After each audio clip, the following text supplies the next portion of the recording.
because we had an idea for a second-tier superhero. Marvel believed in John and I. It turned out pretty good, and so we get to do it again, and we're incredibly excited and very humbled that we get this opportunity. Favreau will be reprising his role as Happy Hogan and director.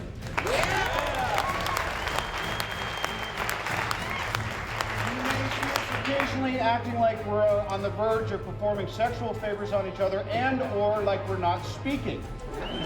Do not be alarmed by either of these. It's just this symbiosis of working together. We have new crew, we have new people, we have new energy, we have new story. Yes, we're going to look more beneath the mask. We're hoping, because we know a lot of people are going to see this film, whether we up or not, that we can imbue it with a sense of the kind of humanity and naturalism and love of the game that we had last time.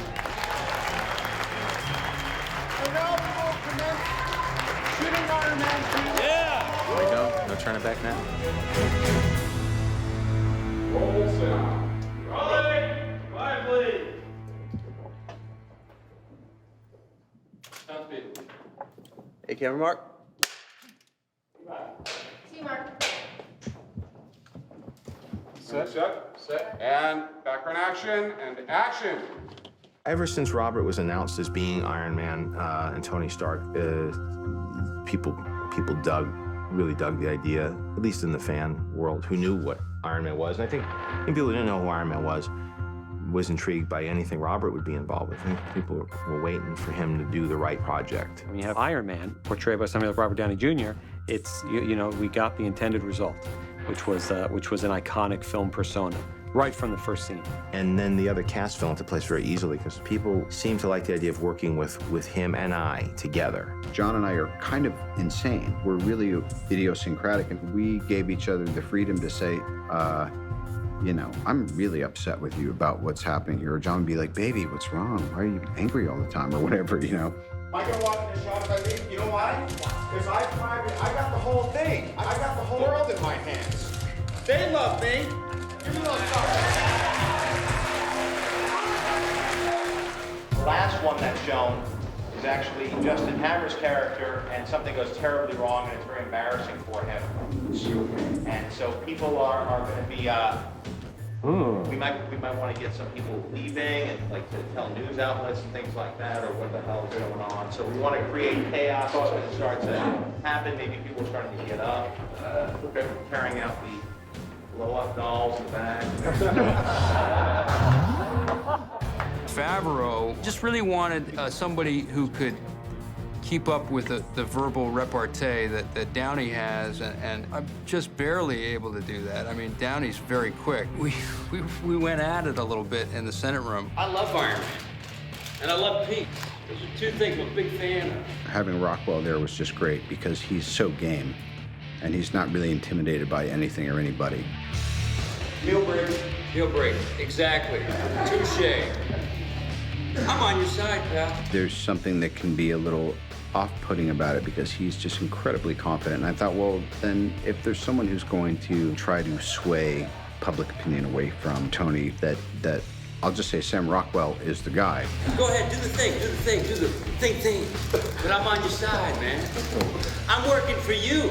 I'd worked with Favreau before, and he improvises a lot. John is very into making everything as real as possible. So we still do our improv thing, and we change it up just because that's how Robert and I like to work, and that's how we like to keep things fresh and super naturalistic. With Paltrow and I, when we get on camera together, we have something that people like to watch, and it's great.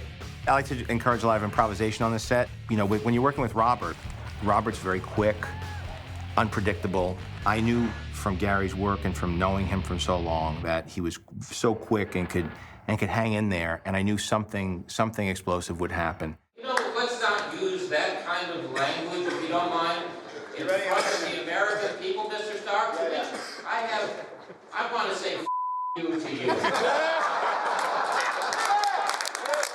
A lot of what I enjoy about the first film was that there was an unpredictable quality to some of the scenes that in other movies of the same genre might have been a little bit more by the book.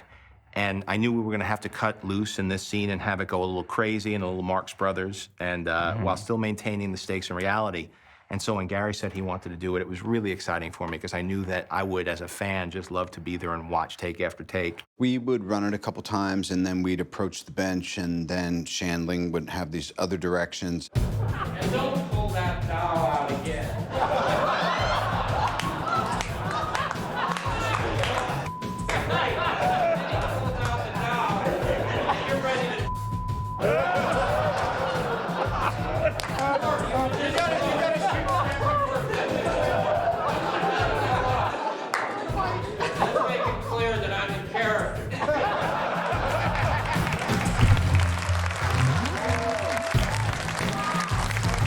Day 2, we're wrapping up day 2. We just finished the Senate hearing, which was our first scene. We shot it over 2 days. We had Robert Downey Jr. And you and him together were fantastic, a very similar sense of humor. And it was a great way to start the movie. And I went home. I was so relieved after the first take, even of The Master, seeing all those characters working together with Gwyneth there and with Don and Sam and so many people who came back and so many people's first days. And I felt like we discovered the tone of this next film. So thanks so much for being I a will part of say, this. disregarding me, quite frankly, you have quite a knack for casting. It is a fantastic cast, an unpredictable cast, and it's what makes you special, because you're able to have this vision of putting these more unusual elements together that I imagine you had to fight for. And anyway, I'm very grateful to have been in the movie. Well, thanks for classing up our classing up our show. Thank you, buddy. Thanks, and that's a wrap on Gary Shandling. This is a wrap. I'm done. I go home now and go to sleep. Here we are. It's day 4. We're on our Russian street in Manhattan Beach. It's where Ivan gets his credentials to travel to the race in Monaco. What's cool about this set, too, is if you look at it, it looks just like the drawing that we did months ago. It's amazing. I get a kick out of this stuff with the snow and the street. It's kind of what you start off in the movie business to do. And everybody here, no matter how long they've been at it, it gives you that feeling that you're like a kid playing. This is great stuff. It's a fun little scene. I think it'll open the movie up a bit. So it's our last day in Mickey's apartment in Moscow. He's building the whips for the Whiplash suit. So a lot of this is just one-on-one, Mickey in there alone doing his thing. And this is what we'll be cross-cutting to from time to time throughout, setting up Tony Stark in a very different environment. So we want to create as much contrast as we could. And we also wanted to echo Tony building the Mark I in the cave. So we tried to maintain a lot of the same shots and a lot of the same or similar props, as though he's working off of the same idea to create this Whiplash suit. So we'll walk into the set.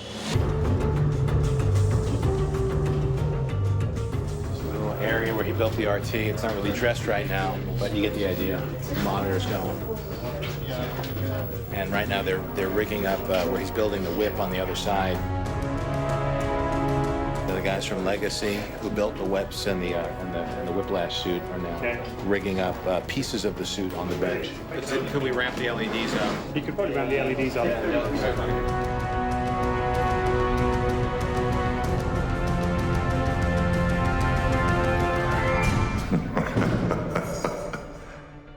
We're lucky enough to be at Edwards Air Force Base, California, and today's gracious hosts are the 445th Aircraft Maintenance Unit. The Shadow maintenance folks, they've done a fantastic job setting us up here. It was amazing when we showed up at Edwards for that scene of Rhodey arriving. The amount of gear that the DoD had put on that flight line was mind-boggling. As you can see, a lot of great production value, some of the finest air power we have in the arsenal. B-2 bombers, C-17s, and F-22s, and F-35s. I mean, you could literally pause the screen and tally it up, and it would probably come out to $1.5 billion. And here's this whole sea of dudes in camo. They show up with real guns, and they're there to do it, and they're jazzed to be there because they saw the first movie and they dug it. Yeah, you got the real deal here. I mean, these are the aircraft that we fly every day here at Edwards Air Force Base with our test wing mission. We got a real engine pulled out of an F-16 right here behind us back here.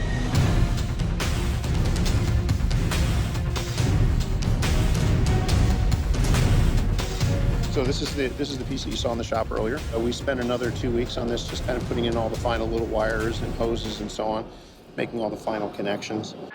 This design of this boot is actually a leftover from the first movie, and so we utilized the same design so that there's a continuity. This part's been created based on the technology based here at Edwards. This section of the chest, this comes apart, revealing the RT. These are RTs that we used on the first movie when we did surgery on the Tony Stark, putting in his heart. This is what it looked like. And right now we're gonna be inside when they pull it out so that we see the inner workings of an RT. So just more dramatic that one. Put it here so that that goes away. That's what I was thinking. If it's like, because it adds nice detail. I think this is the power source. Major, this is not a scientific exercise. Let's just focus on arming it, all right?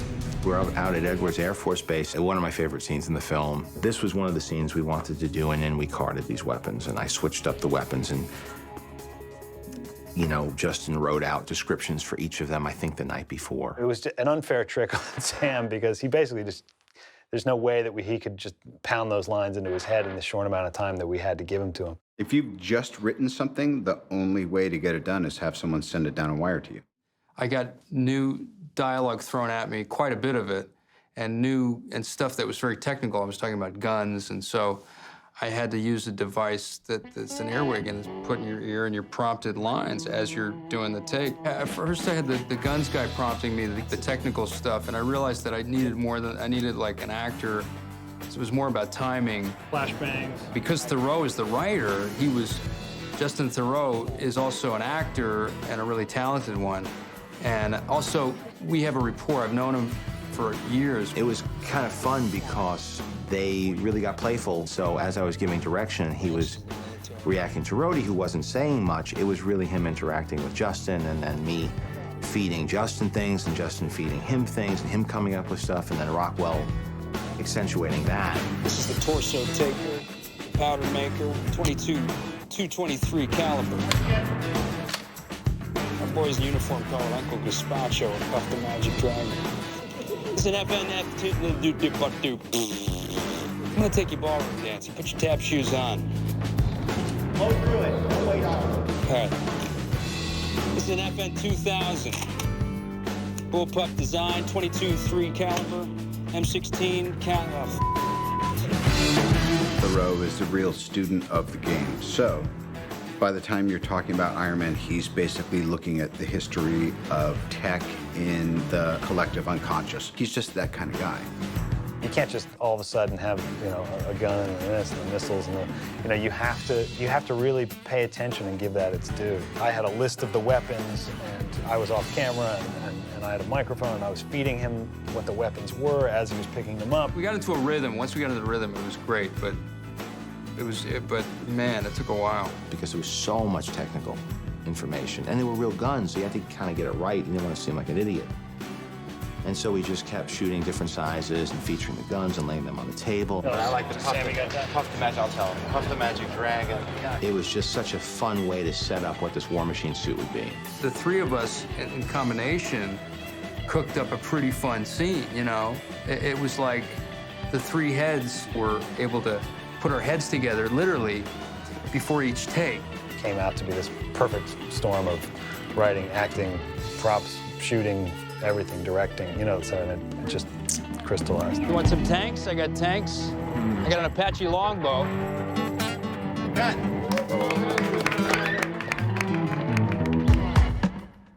There's the door. This is ridiculous. I just stuck my neck up for this guy. Tony crosses some major lines at the party. Get out. Rhodey puts on the Mark II. He doesn't put on the suit because he wants to. He puts on the suit because he's been left without option. Then, how does Tony react to that? Tony says, let's see what you got.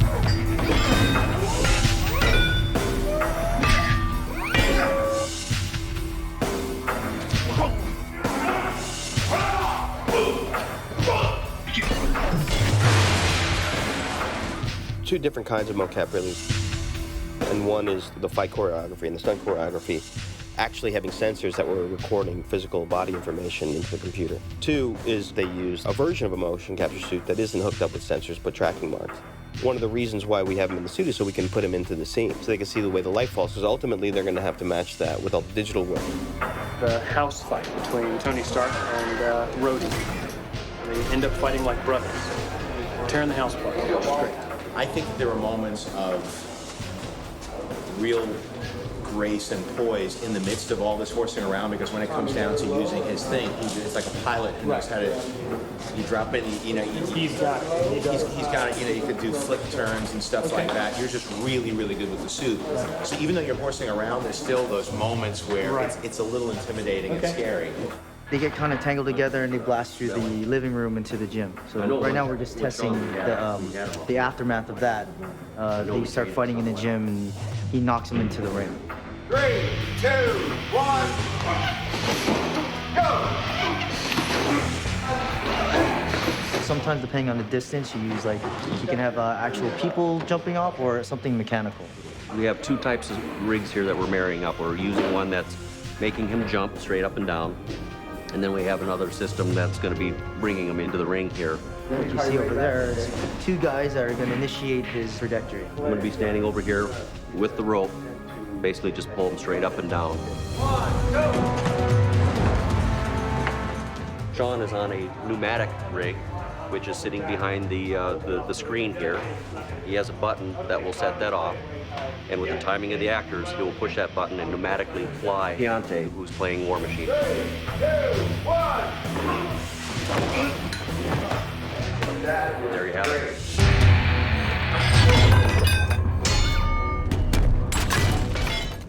Prop master, and we're designing a new shape for the RT light for when he changes it out for the triangle. In the suit, it's going to be a triangle, but we're trying to preserve some of the personality of the old silhouette that comes through the shirt from the light. So we're trying to incorporate the triangle, but we're confined by the shape of the hole in Tony's chest. And also, when you just put a triangle, it feels kind of Superman-ish, which we want to keep it our own. If you squint your eyes, depending on your personality, you can find anything in there. I think it looks like a Jewish star. I think if you swap those 2 things, it looks like a Jewish star, and it seems like we're sending some weird religious propaganda message, which we're not. No, we're not. We're not. Nothing against Jewish stars. It looks good on a necklace. I don't think it necessarily looks good in Iron Man's chest. Oh, this is gonna work. You get so lost in the tech talk, and ultimately all of it is movie comic book logic, that to have something graphic going from a circle to a triangle, people will get that there is a new advance in that tech. And so keeping it graphically simple is cool. Plus, it helps us build towards our hall of armor of many different designs, which is part of the mythology of Iron Man. Here we are. Final fitting. Doesn't she look great? What do you think? Questions, comments, concerns? She weighed 170 pounds when I hired her. Look she got in the shape. She's been training 3 hours a day, at least, just on the stunts. Oh yeah, no, don't forget the 2 hours I spend lifting my own body weight. There's that too. She lifts her own body weight. She looks fantastic. I've eaten so much tuna sashimi since we started that I'm gonna sue for mercury poisoning. We're trying to decide between this and this. Put it on film. And we're gonna be the fighting duo soon. That's right. Me and you. You better bring it.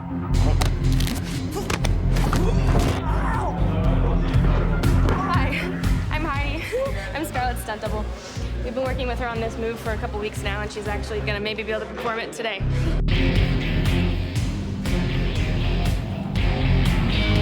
It's kind of a cartwheel, a one-armed cartwheel with a leg lock around the guy's neck, and then you yank him down to the ground. He does a front flip to his back.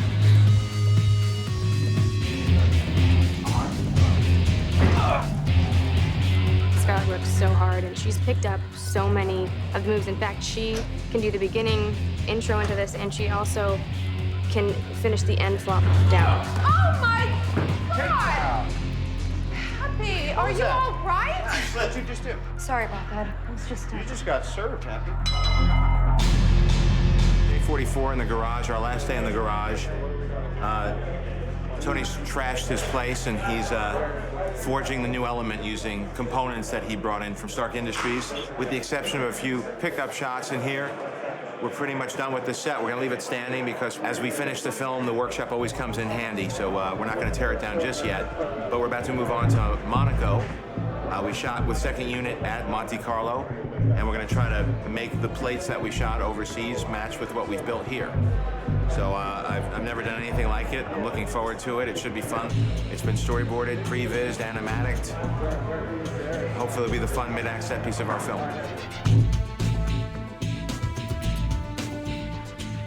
It's important to us to showcase that Tony Stark, that Iron Man, is a global hero. He's a jet setter, so the idea of shooting in Monaco and the idea of actually shooting in Monaco during the historic Grand Prix was very exciting. And action.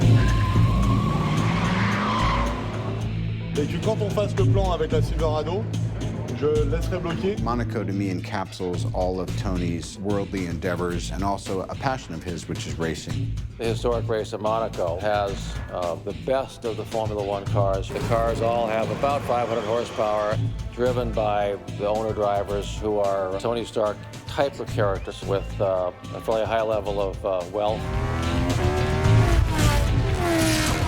Hi, I am Happy Hogan. I'm happy to be in Monaco. Hello, I am Pepper Potts. Here we are in Monaco.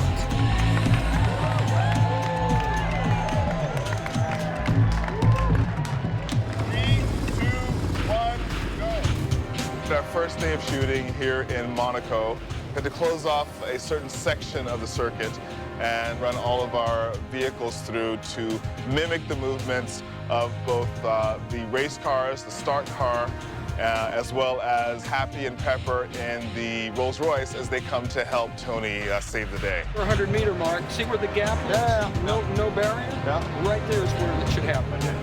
Yeah, I think we have to, it's a boom down to that. And action.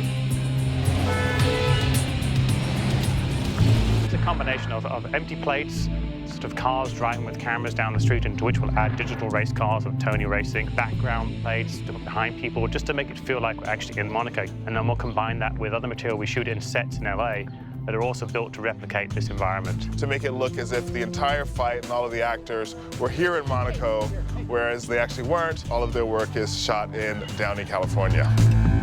When you're recreating a race, how do you get around all these logistics? The race cars are very temperamental. You can only start them up once. It takes 12 people to start it up. There's a team that runs the car. So we built a section of the track that we could use as a foreground, where we could actually flip cars and have explosions and have people in the stands and direct, because that wouldn't have really been possible.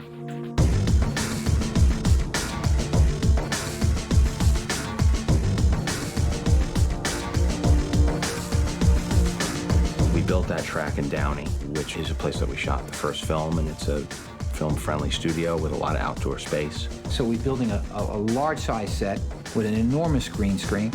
It's a thrill, it's a challenge, it's much more complex than any sequence we did in the first film. And it's not even our biggest sequence in this film. The whole Monaco scene, I think, is just going to be ridiculously off the hook, and I'm really excited to see that whole whiplash sequence. So Tony Stark himself is racing in the Monaco Historic Grand Prix. He brushes it off. He's going to go have fun because that's what he does. He ends up getting into trouble, and that's one of our biggest action scenes.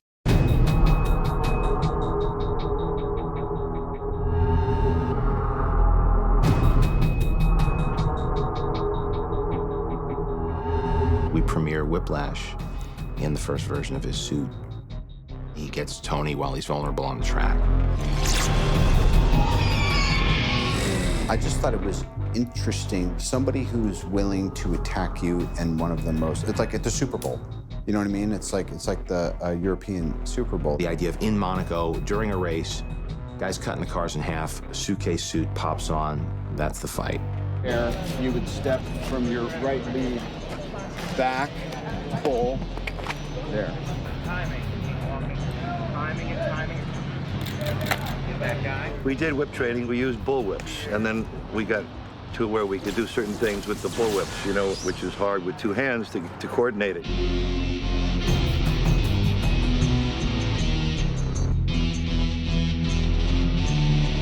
grabs him by the neck and the arm. Yeah. By the neck and the arm, wraps around, pulls up, and then we'll pick the proper trajectory and animation. Because it's an action movie, it was something that was very challenging to do, and that was part of the appeal to me. It was, you know, Mickey and I and stunt guys and John and all these big things set up and hanging upside down.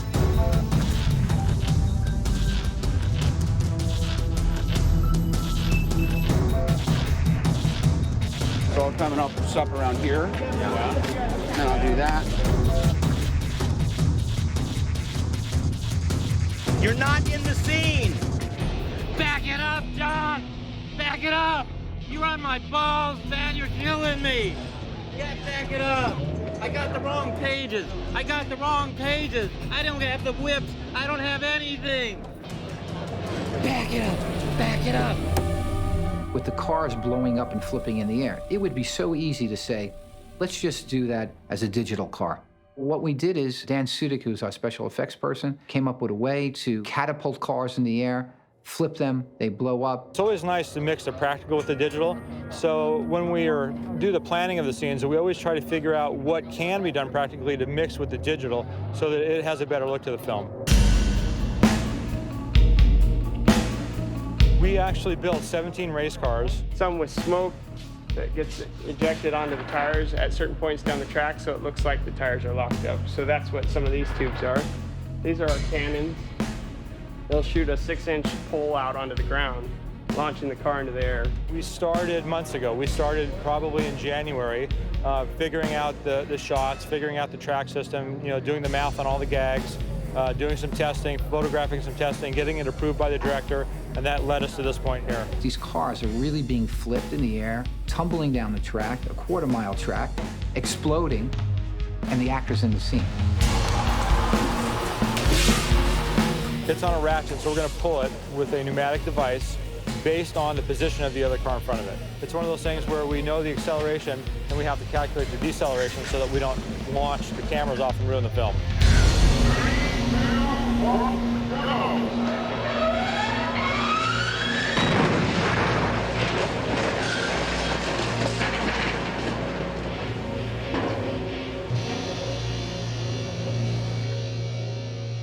Thanks so much,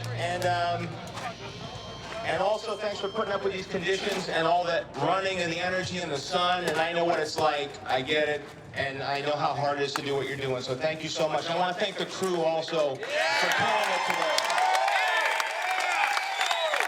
We did for skipping lunch and plowing through this and doing 2 days of work in 1 day, and enjoy your weekend.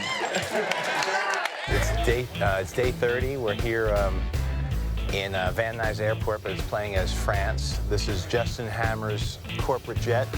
See, it's this hammer on the side. It's G5. Sure. And this is when you're whining and dining Mickey Rourke after dining Mickey Rourke, the whole thing. It's crazy. It was Sam's choice that you're eating something sweet in every scene. I noticed you had a sundae going here. Yeah, I guess sundae, a little lollipop. Are you looking at the camera or at him when you're talking? I'm looking at the camera. Okay. I'm always looking at the camera. We're more in the same. I'll do my Chris Walken voice. Okay. Hammer as Chris Walken. Okay. So, here we are. Iron Man. It's a humdinger. I like Jon Favreau. Like to swing all the time. Justin's got the white floor, Tony's got the black floor. He's got the dark suit, you got the light suit. I got the light suit. You're the yang to his yin. The salt and the pepper. How many times we worked together now? We did Made together. We did Made, that's right. G-Force. G-Force. We're guinea pigs in G-Force together. And that's when we first started, we were thinking of you, and that's when I saw you. We started talking about this at the voiceover session for G-Force. That's right, you did. Making movies, very exciting. Lots of hurry up and waits. I like birds, sure, all the time. I like cockatoo. A lot of words today. A lot of words every day. We get guns, we got Senate rooms. You had a little time to prep this scene, though. That was good. We didn't change it on you too much. Yeah, a little time, a little memorization.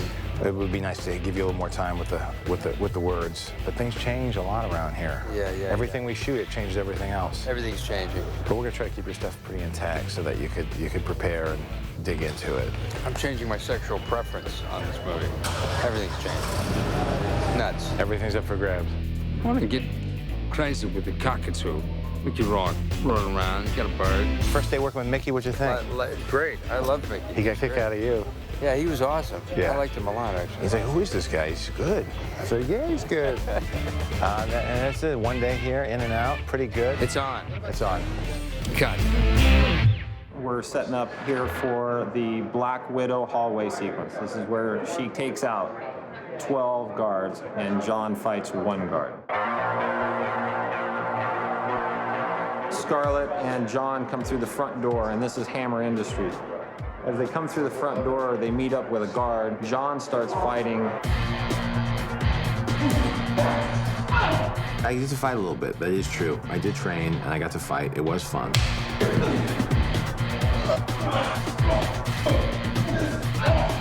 Cut. Scarlett's been doing an amazing amount of training for this. In some of the more dangerous parts of this sequence, I put Heidi in just because I can't risk having Scarlett get hurt, but this is kind of the culmination of about 8 weeks of solid training for her, about 4 hours a day. When I first saw the sequence that they wanted me to do when it was completed and choreographed, I just thought to myself, oh my God, I just don't know how this is, how am I gonna do this? Ready, and action.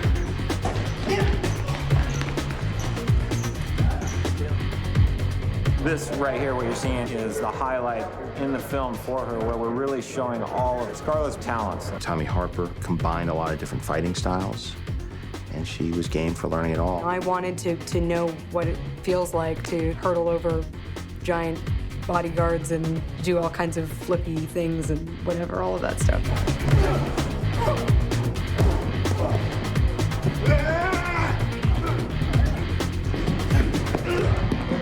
I think we got it, and when Tom says that he got it, then I know he got it. It was good. You felt good with it? I didn't see anything. Are you sure? Yeah, I mean, we're gonna still pick up like specials. Yeah, you're right.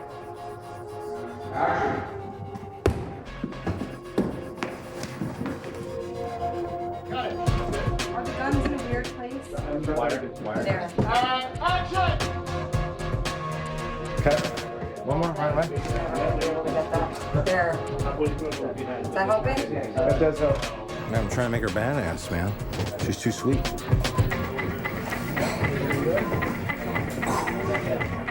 I know, I feel like it's so low, I'm practically shooting at the floor. They're wonky. Did that look like I was looking right at you? One more. He's gone. And drop the gun. It was a lot of work and very frustrating at times. Let's do one more and have to just sort of cruise out. Reshoots? What reshoots? Is that low enough? Sure. Too low? Great. Which I'm sure you see on the behind the scenes, me just being like, why? You know, and wanting to get it right.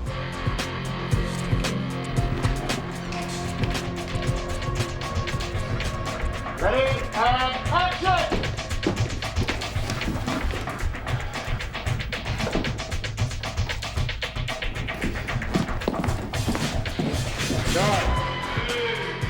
Very nice.